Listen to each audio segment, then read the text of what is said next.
Hej, jag heter Asa fra Synergi. Jeg skal lukka fortelle deg, eller vise deg hvordan du kommer av en skai i Excel til dømes, til Synergi. Det kan være under skai, det kan være PowerPoint eller under online skai som vi har. Du får ta en innkalling ut til en mailbox og ut til en Outlook og ut etla Gmail, eller hver du sitter, hva for mailbox du har.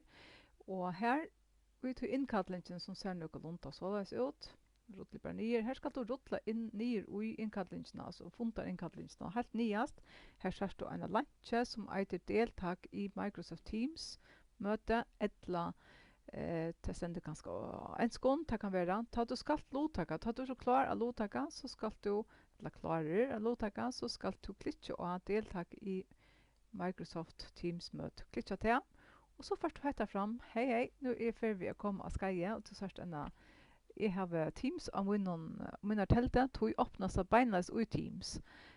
Så det kan jeg kan trusta å bare deltak nå.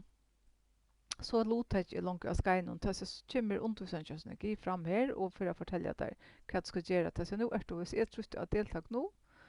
Så les, så sier jeg hetta. Og så først en skjerm, men jeg får sitte akkurat til på en, så jeg kommer av genga fyrir, så til nå er det ikke skaj, nødt bare en test. Det kan være at du ikke har Teams at du skal, så vil du søtja, at du har teltet, så vil du søtja hetta komma fram. Så skal du bare velge Join the Web App, web instead. Hvis du ikke har Teams framme, eller hvis du har downloadet det, så skal du bare si Join the Web instead, og så lottøkker du av skajnen. Og til lykka mye om du har, du kan godt lottøkke av skajnen, hvis du ikke har Teams, och tunna tält till lika mycket. Det bara det brukar Teams tar vi eller vi brukar Teams tar vi och inkalla telefon. Brukar du hemmasida webbapp, alltså det är ordentligt gott, så kan du först hända roten fram och så skriver du ditt namn här. Så vet jag eller undervisaren vad det är som och så trycker join. Och jag kan så gärna bruka kamera och du kan bruka mikrofon. Det kan hvis inte tömmer att ha det så startar du bara för tömmer. Kanske det gott hos gott lucka att lägga mikrofonen i hvert fall.